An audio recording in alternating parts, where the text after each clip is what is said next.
Someone left a comment on one of my videos, the one where I said I live like a grandma, and they wrote, "I think you mean spinster, not grandma." And you know what? Maybe I do. I'm not a grandma. I'm not married. I don't have children. I'm just a woman who lives quietly, softly, intentionally.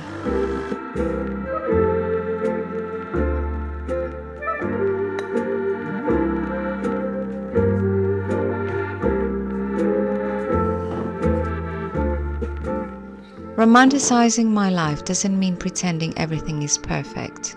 It's not about being delulu, like the kids say.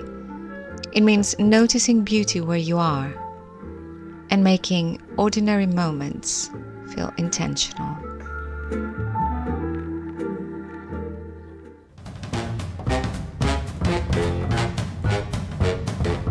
Music can do something nothing else can. It lifts you. It softens you. It brings back memories or takes your mind off things. Sometimes I put on a song and I just let go for a little while. It doesn't have to look like dancing. It just has to feel like relief.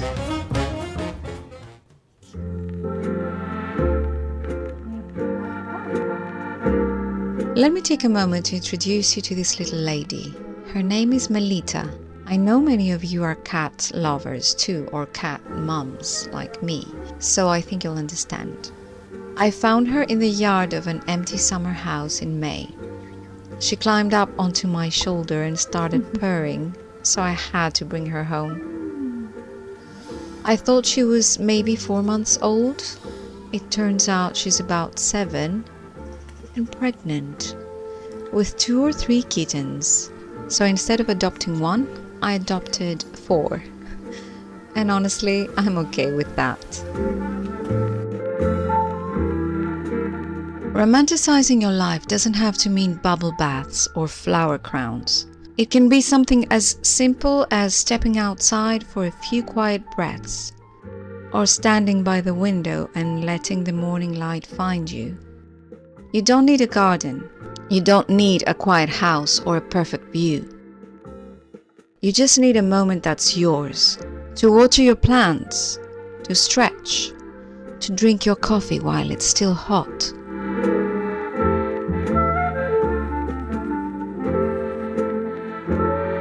It's not about doing more, it's about noticing more and deciding that even the ordinary parts of your life are worth treating with care.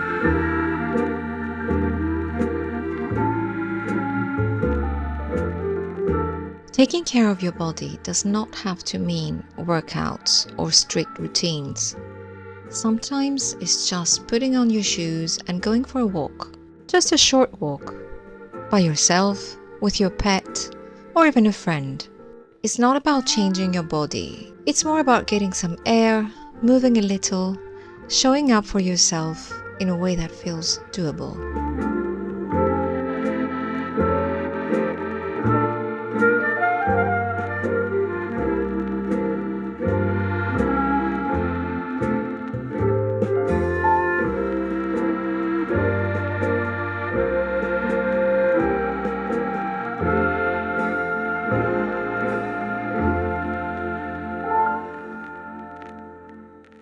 Romanticizing your life doesn't mean escaping the boring parts.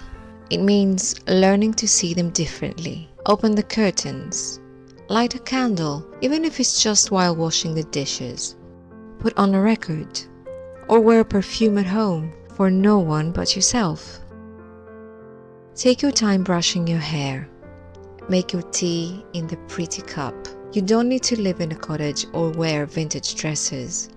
You just need to notice what makes you feel good and do more of that. Romanticizing your life is really just practicing self-love, quietly, consistently, and on purpose.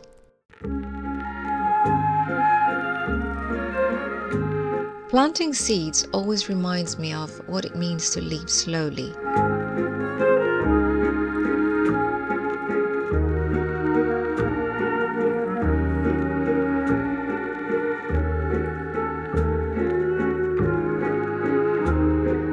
You do this quiet little thing, poke a hole, cover it, water it, and then you just wait.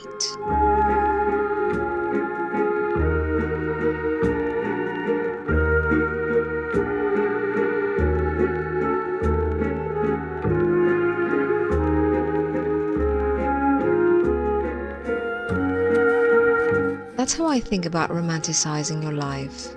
It's not some big transformation. It's not about changing everything.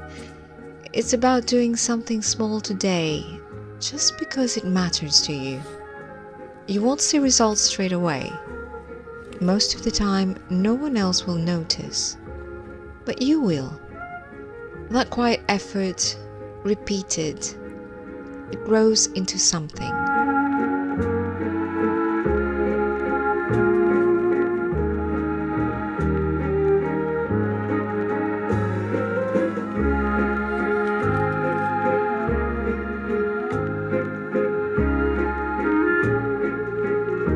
Romanticizing your life doesn't mean chasing joy. It means making space for it.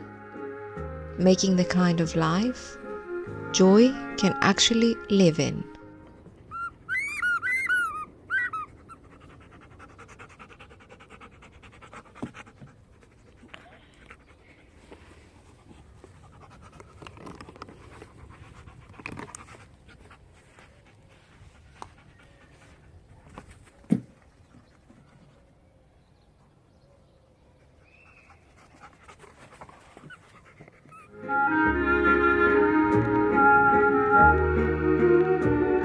Whenever I feel uninspired, I come back to this book. It's from the Marvelous Mrs. Maisel show, full of costumes, dresses, details, all those little things that remind me why I love to sew. Sometimes romanticizing your life just means finding your spark again, giving yourself permission to get excited about beauty or creativity, or just the next small thing you want to make.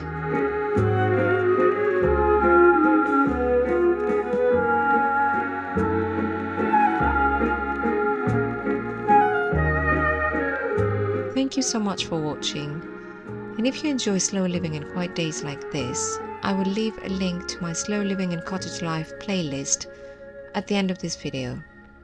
There's more waiting for you there, and I will see you in the next one. Bye!